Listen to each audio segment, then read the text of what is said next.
Hi everybody, it is the most wonderful time of year. Welcome to my tree trimming party. I love the fall. I do all kinds of fall decor, though I did not do a video of that this year. But I wanted to add some Christmas videos and some cook with me and some get ready for the holidays and all those lovely things that I like to watch. I also like to make. So I hope you enjoyed this video. Every year I do a tree trimming party where I have a big dinner party and a fancy menu or a seasonally appropriate menu, and I put up my first Christmas tree. I don't do all the decorating because it's a lot of work, but I at least get one done. This video is all about the menu. Now, I'm not a food blogger and I can't take very good photos, but this was so good. Perfectly medium rare steak au poivre, asparagus with garlic butter lemon sauce, butternut squash soup, sourdough bread, and a pumpkin cheesecake. So creamy. Everything is delicious. I will share all the recipes below. I hope maybe you'll be inspired to make something for your family this holiday season. So this day started with coffee. I made an iced pumpkin spice latte drink. It was pretty good. Too much pumpkin spice, but it tasted good and it was a nice little pep in the morning and no sugar. So delicious and creamy. After my coffee and prayer time, I have my little apron on. That's the one thing about these videos. I cannot stand the way I look on camera in a full body shot. There just is no flattering angle when you're wearing a poofy apron and sweats around the house, and it's really hard to watch. Okay, have you heard of this Resemi app? A lot of people are talking about it. This is not sponsored. I wish it's not. I actually have the app. I was influenced. And I'm showing you here how you just go into the app, and to add a recipe, you can actually just look for it on like a Google inserted add-on or whatever to the app. And I'm looking for the pumpkin cheesecake recipe that I saw on Brian Lagerstrom's YouTube video. Love him. I've made several of his recipes and they work out well. I found it on his blog. I import. It's really simple and easy to use. The downside to this app, it is not free. The downside, as far as I'm concerned, is that there's ads. You can see an ad pop up here just as I'm trying to add the app or add the recipe to the app. And then after I add the recipe, when I save it, there's another ad. I do not like that in an app that I have to pay for. But I started with the pumpkin cheesecake recipe, and it calls for cream cheese and goat cheese. It's an interesting, like learning to film myself cooking is it is harder than it looks. Trying to get the food in the camera and not my elbow was tricky when I don't have like a studio kitchen. But anyway, I will link these recipes below, so don't worry about catching this if you are trying to follow along and maybe make it for yourself. So room temperature ingredients, you kind of cream the cheeses and the brown sugar, and then you start to add other things. Pumpkin, of course, and I think there's heavy cream, there's eggs that you need to beat in one at a time, and you have to do all of this on low so that you don't add too much air to your eggs. Brian Lagerstrom explains it much better than I could, and so you should watch his YouTube video on this recipe. It was delicious.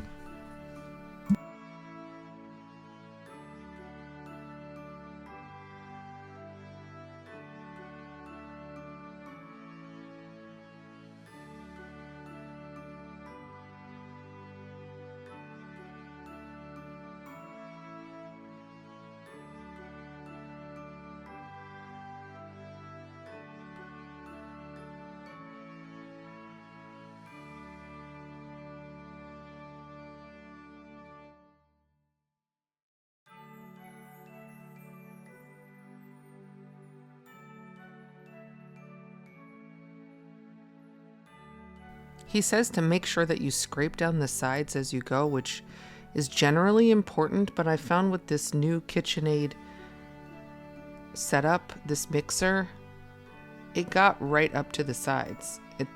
My old mixer did not do that. There was a lot more scraping involved. You add the flour, not that much, and then you let it meld together. And pretty soon you end up with a lovely, creamy cheesecake custard. This is a burnt cheesecake recipe, so there is no crust, and it ends up with kind of a caramelized, almost burnt top. Interesting and really delicious. You need parchment paper to line your pan. This is a springform pan for cheesecakes, or for cakes that need that kind of pan. And it did leak. This batter is so wet, it's so loose that it did kind of pour out. And I don't know if it was the pan or the batter. I'm tempted to think it was the batter. But I used parchment paper to line it and some cooking spray to make it stick. All of that is in the recipe. Now, one thing I discovered as I was pouring this in, it was right toward the end of pouring this in that I realized I did not add the pumpkin spice. And I went back and I looked at the recipe a couple of times, and the pumpkin spice ingredient is listed, but there is no point in the recipe where it tells you to add it. So I forgot to add it. And I thought maybe it was the Recipe app, but then I went to the blog and I looked at it, and actually the recipe itself was missing that step. So here I am adding the pumpkin spice at the end and trying to stir it in after it's already been, but it worked out fine. My kids are hanging out, watching, participating, getting in the way. Now it is ready to go into the oven and get delicious. This is it after coming out of the oven, voila, and sitting. It's not cold, but it's definitely pretty close to room temperature. It's been a couple of hours, and I take it out of the pan and let it cool even more before dinner. This cheesecake was good, but a little tricky. I could not get the cheesecake off of the bottom of the pan. I was so nervous that I was just that the whole thing would crash. My husband even tried to help me. We tried to use 2 spatulas. We could not get a clean sort of glide underneath to trust that it wouldn't just ruin the whole thing. So he just left it on the bottom of the pan and ended up putting it like that on a cake stand on the table. It doesn't look very good. It looks better in person than it does on video, but it tastes even better than it looks, if you like pumpkin and if you like cheesecake.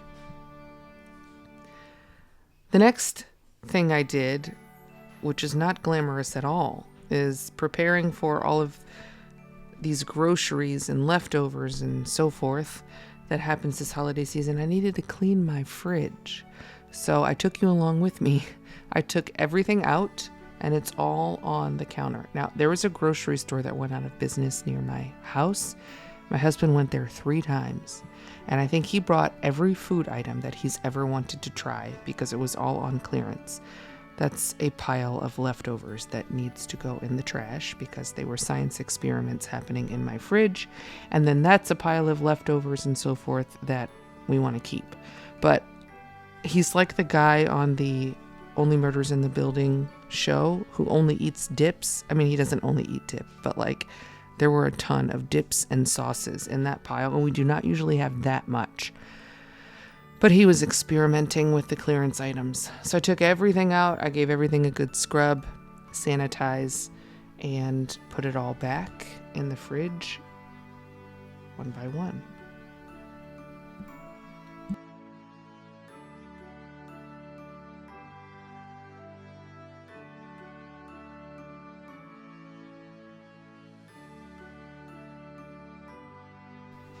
Do you do that? Do you have a habit of cleaning out your fridge on a big cooking day? I tend to do that because I can't make it work otherwise. So we got a lot more space available. Let's move on to the creamiest with no cream, butternut squash soup. This was amazing. This was from, I think, Natasha's Kitchen, and I'll link it below. The first step was to peel the squash, and I had this fancy Y peeler that was a total disaster. It would not peel that squash. So then I thought I'd just use a knife, and I was like, no way. This is going to take forever. So I tried a little bit, and as you can see, this is a disaster. Eventually, I switched to a different kind of peeler that's not a Y peeler, and what do you know? It worked fabulously.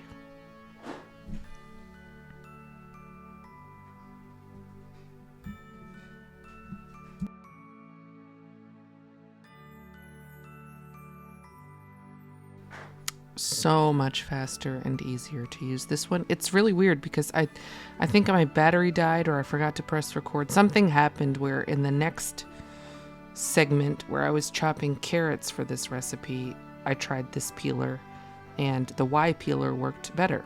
And I thought I got that on film, but apparently not. So if at first you don't succeed, try a different peeler. So once I got it all peeled, then it was time to cut it up, to take out all the seeds and bits, and to chop it into smaller pieces and put it on a sheet pan for roasting. I did the same thing with a few carrots and an onion or two. I don't remember what the recipe called for, but I think I did double the recipe.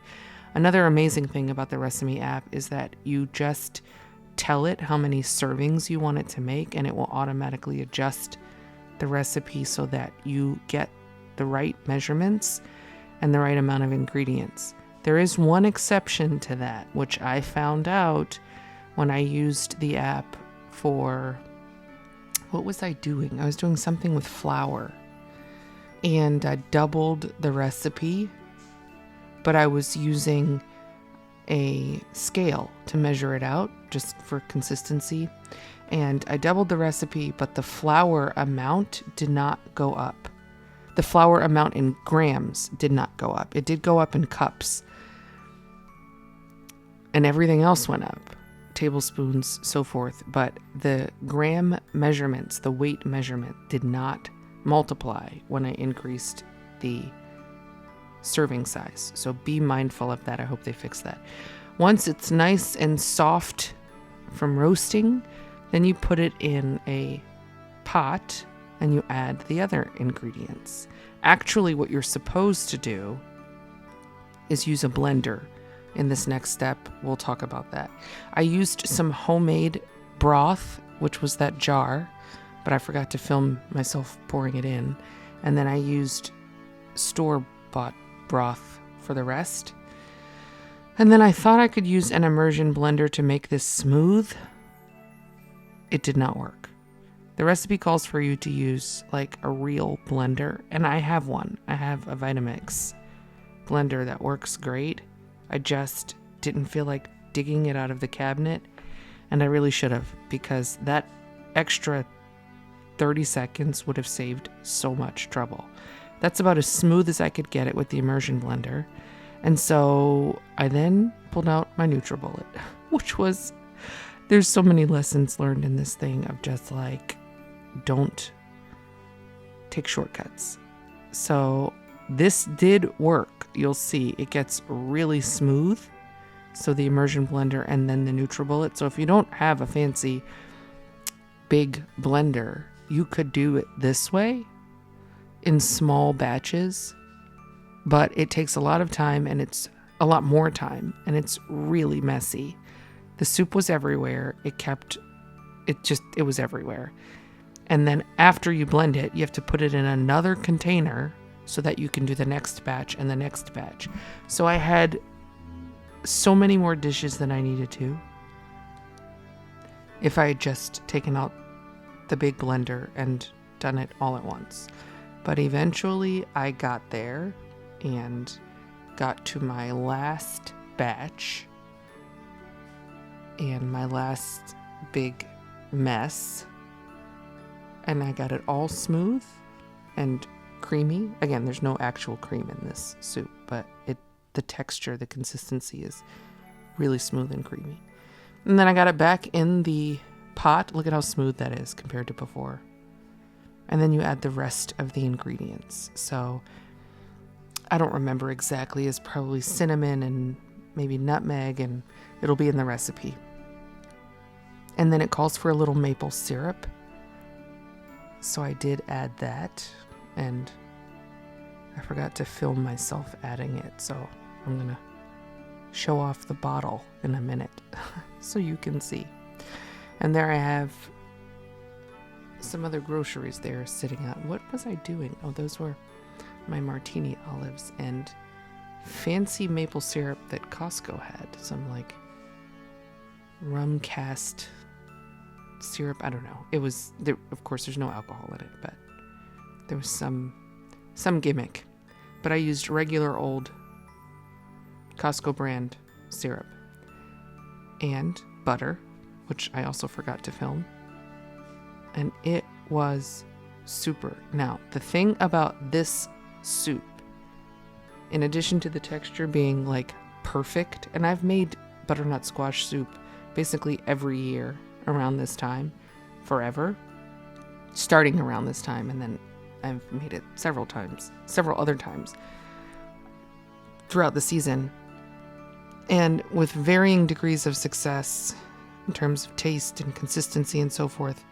This one has excellent texture and taste as is, but what's really special are the toppings. So you see I was making bacon there. She recommends roasting bacon or frying bacon and then adding that as a topping along with a few other options she had. I think parsley, maple syrup, some other drizzles, seeds. The bacon was the showstopper. I don't know if I'll ever be able to have butternut squash soup without bacon on top. I mean, of course I will, but this is sourdough bread that I just pulled out of the fridge in the Banneton baskets. I think that's the word. And then I'm going to score them and get them into the oven. Have you ever made homemade sourdough bread? I'm totally into it. I just started this year. And I think I've made 2 to 4 loaves of this every week for the last, 6 months. I've made a lot of bread and a lot of mistakes. I think I have a picture of my first loaf. It was horrible, but I got the hang of it now. My bread won't win any awards, but it tastes delicious, and I don't need a recipe anymore. I just make it. It's great. You have to heat your Dutch oven or your cloche for like an hour at 500 degrees before you put your bread in. So that's why I'm handling these pots with gloves. It gives the right crustiness to the bread when you take it out. So these go in. Then you put the heat down to 450, at least with my recipe. And the recipe I makes 2 loaves. All right, so while all of that is going on, I'm going around the house gathering all things fall. And my usual approach is I pile them all up in one spot from every room. Pillows, decor, wreaths, garlands, whatever I've got. And then I pack them away.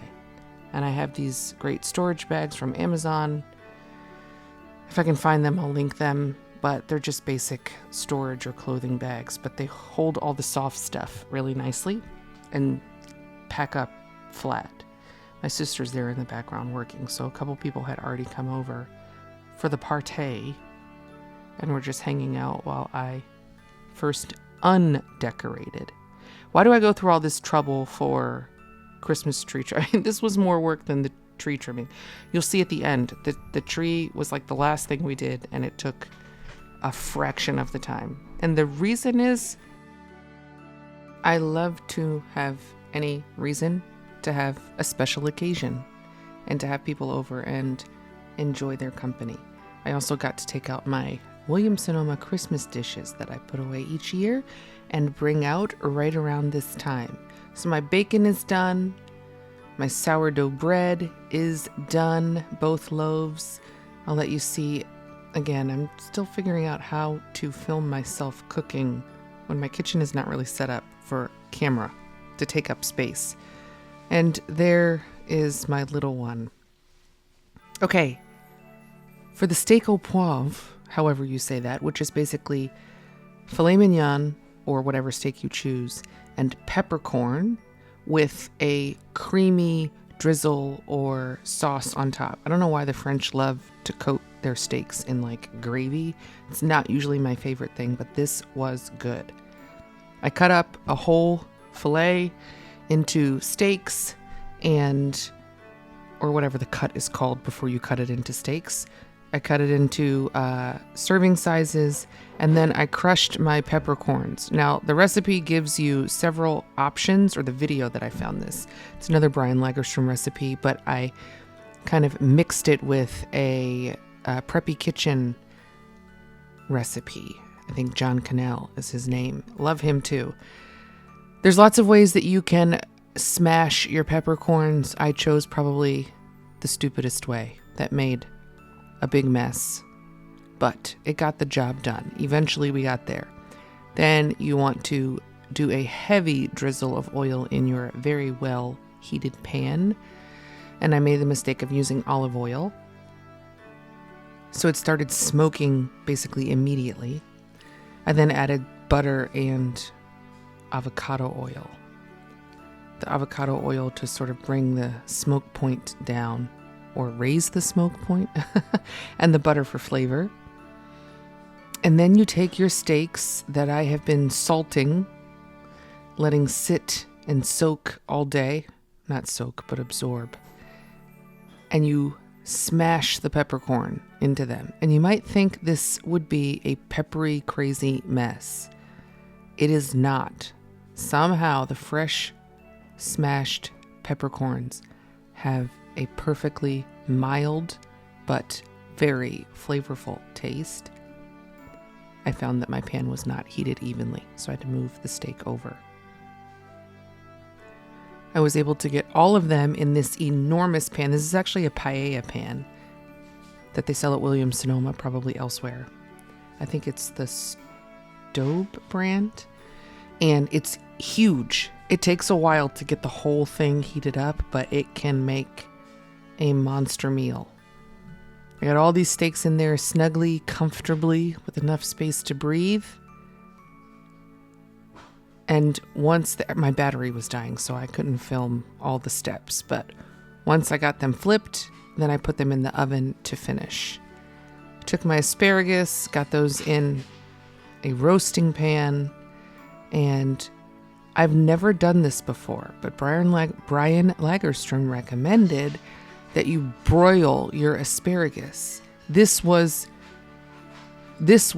beautiful. This was such a good technique. There are those lovely steaks. They go straight onto the serving platter to rest, and then I use the pan to make the sauce. Put your asparagus in a roasting pan, put them under the broiler. It takes like 4 minutes. Broil them for 2 minutes, turn your pan around, rotate it 180 degrees, another 2 minutes. They're perfectly roasted and still have a bite, not too soggy, but definitely cooked. Lovely technique. Took that pan, and the first thing you're supposed to do after you swirl around some garlic and seasoning is flambe a cognac. I thought I had cognac, and I didn't. So I decided to substitute Grand Marnier. This was a mistake, guys. This liqueur has a sweetness to it that came through in the sauce, and it was too much. The sauce was still delicious, but for there to be no sugar anywhere near this thing, the liqueur had to be it. So I would recommend get yourself a drier ingredient and just use, the brandy or the cognac. Then you add some heavy cream and some other things. And at this point, I'm just trying to get to, this is like the last 10 minutes of the whole night. The whole night of cooking. This comes together really fast in the end, but it was like all day of prep. get your heavy cream, your stock, you swish that around and let it reduce. And what you are left with is a creamy, flavorful, I gave up on the measuring, creamy, flavorful, delicious sauce for your steak that adds a lovely layer of texture and flavor. And for somebody who doesn't usually like anything on my steak, I was impressed, even with the mix-up of the Grand Marnier. So that back pan, saute pan, frying pan, has some butter and garlic and lemon, or I will add lemon. I did not put the sauce directly on the steak because I wasn't sure if everybody would love it. And I'm really glad that I didn't, now that I know what it tastes like. This is the dinner, guys. Again, I'm not great at food photography, but it was actually delicious. I didn't do anything fancy with the table, but it felt quite festive. And after all of that, we put up the tree. That whole process took probably an hour with everyone helping. My sisters were here, my husband, etc., the kids. And we did the tree that has all of the sentimental ornaments. So these are all the things that we've collected over the years. I took this B-roll a couple days later when the sun was back up. Not that same night, because we were fit for bed. Anyway, that's all I've got for today, guys. I hope you enjoyed this video. I hope you found something inspiring. As always, stay blessed. I do hope you will subscribe to the channel, come back and see me again soon. Have a very, very Merry Christmas, and welcome to the season.